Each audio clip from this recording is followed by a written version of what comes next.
So Roth conversions can be an extremely powerful tax strategy in retirement, but only if you get the math right. And this is where most people get tripped up. They've heard it can be a good move, and their situation seems to be a good fit for conversions, but they don't slow down to get the math right when calculating how much to convert. So today, I want to discuss 3 ways your Roth conversion math is probably wrong.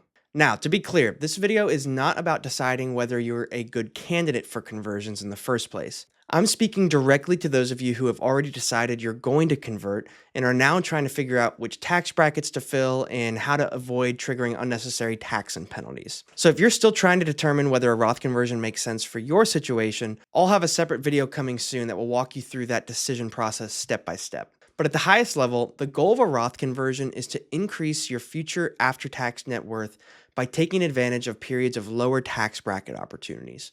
Now, what's interesting about these 3 common mistakes is that it's not just beginners that mess this up. I regularly see experienced DIY retirees and even seasoned professionals fall into these traps. Roth conversions involve more moving pieces than people expect, and that's where things start to go sideways. So I'll say this up front. This is definitely a bit more of a technical video, and each of these 3 examples are probably deserving of their own separate video entirely. But I wanted to make this higher level video addressing all 3 of them first, because I've seen these mistakes cost retirees tens of thousands of dollars over and over again. So let's jump into the 3 ways your Roth conversion math is probably wrong. Number 1, you're counting the wrong types of income. Let's start by looking at your own personal tax return. The best place to get a high-level snapshot of your income profile is your most recent Form 1040, your individual income tax return. Every taxable event you experience throughout the year eventually flows onto this form. And for many retirees, a typical 1040 includes a mix of dividends, interest, IRA distributions, Social Security, capital gains, and a ton of other things. At the bottom of the first page of the 1040, you will see a line labeled taxable income. A huge mistake that I see retirees make is using an estimate of their taxable income to determine the bracket they're in and thus how much to convert. There are a ton of problems with this approach. So first, it's important to know that Roth conversions are considered ordinary income. And ordinary income is taxed at the progressive ordinary rates that you may be familiar with, the 10% bracket, the 12%, 22, 24, and so on. But the problem is, not all income is taxed the same. And some income shows up on your tax return, but it doesn't actually affect your ordinary income brackets at all. For example, what if I told you you could have over $1 million of long-term capital gain, but still do a Roth conversion in the 12% or the 22% bracket? So just to back up a little bit, capital gain is the profit generated from the sale of assets like stocks, real estate, or even a small business. Depending on how long you've owned the asset, the gain can be taxed at long-term capital gains rates or the higher ordinary rates.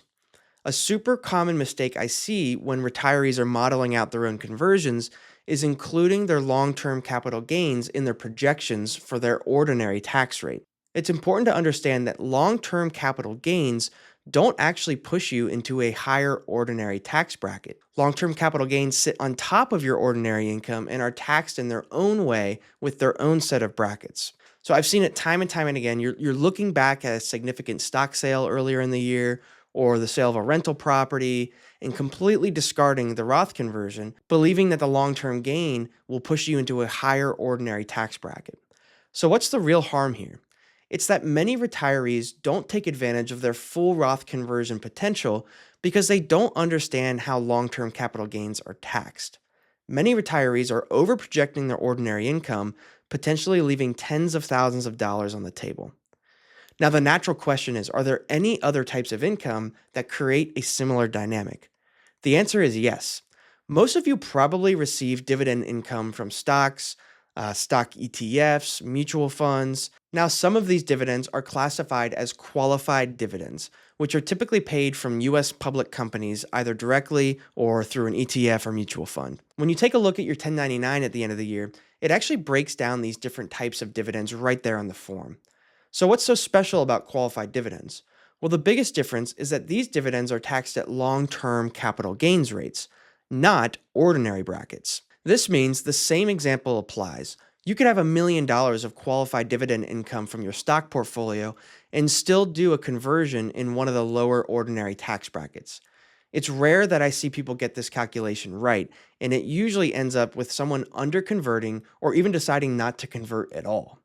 Now, with that out of the way, let's move on to the second way I see people get their Roth conversion math wrong. And this one is actually a big deal because it directly affects your Medicare premiums. All right, number two, using the wrong type of income when determining your Medicare IRMA bracket. So I know that was a mouthful, but if you're on Medicare, or you will be in the next 2 years, you've probably heard of something called IRMA. If not, you can think of IRMA as an additional surcharge applied to your Medicare premiums if your income crosses a certain threshold. And the nasty part about IRMA is that it's a cliff. So if you go just $1 past a certain threshold, you could be hit with a huge penalty. One other interesting fact about IRMA, your income today affects your Medicare premiums 2 years from now. So here's the mistake that I see over and over again. IRMA surcharges are based on your modified adjusted gross income, not your taxable income. If you confuse the two and attempt to get your taxable income below a particular IRMA bracket, the odds are that you're going to bump yourself up into a higher IRMA bracket. The key distinction is this. When computing your modified adjusted gross income, you don't get the benefit of the standard deduction or your itemized deductions.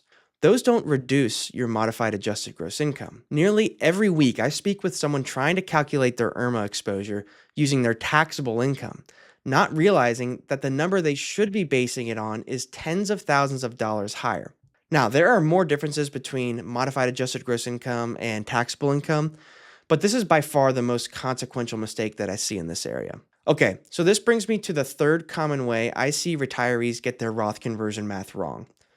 Number three, thinking that a conversion in the 12% bracket will cost 12% in taxes. Now, I'm picking on the 12% bracket here, but this can apply to almost any level of income or tax bracket.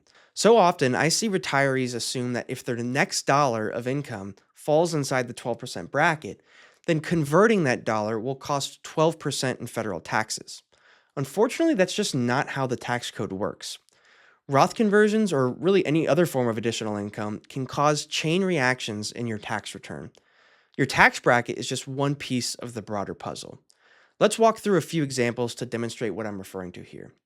So, example number one, many retirees don't realize that Social Security is taxed on a sliding scale.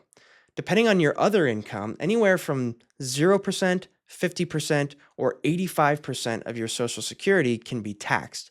And oftentimes it's a blend of a few of those. So for many retirees who are drawing on Social Security, an additional dollar of Roth conversion is not what it seems. Not only are you taxed on that additional Roth conversion, but now you could be exposing more of your Social Security to taxation. So your real tax rate on that conversion, even if you're in the 12% bracket, could easily be over 20%. All right, example number two. Earlier in this video, we talked about how long-term capital gains don't necessarily affect your ordinary income. However, it's critical to know that your ordinary income can affect your long-term capital gains rates. Long-term capital gains are taxed at either 0%, 15%, or 20%, depending on your income. Many retirees, especially those who haven't started Social Security or RMDs yet, often find themselves in the 0% capital gain tax bracket without even realizing it. But here's where it can get a little tricky. Performing a Roth conversion with this tax profile can have some unexpected consequences. Not only is the Roth conversion taxed at ordinary rates, but now you could be pushing some or even all of your capital gains from being untaxed to taxed. This is another perfect example of how a Roth conversion in a particular tax bracket can cost you way more than you might otherwise expect. So there we have it. The three ways your Roth conversion math is probably wrong. To recap, they are number one, counting the wrong types of income. Number two, basing IRMA on your taxable income rather than your modified adjusted gross income. And number three, thinking that a conversion in the 12% bracket will cost 12% in taxes. Hey, thanks for watching. As always, if you have any questions at all, leave those in the comments. And if you enjoyed this video, I'd be honored if you'd consider subscribing to the channel. Be sure to check out last week's video where we covered the 3 damaging mindsets in retirement.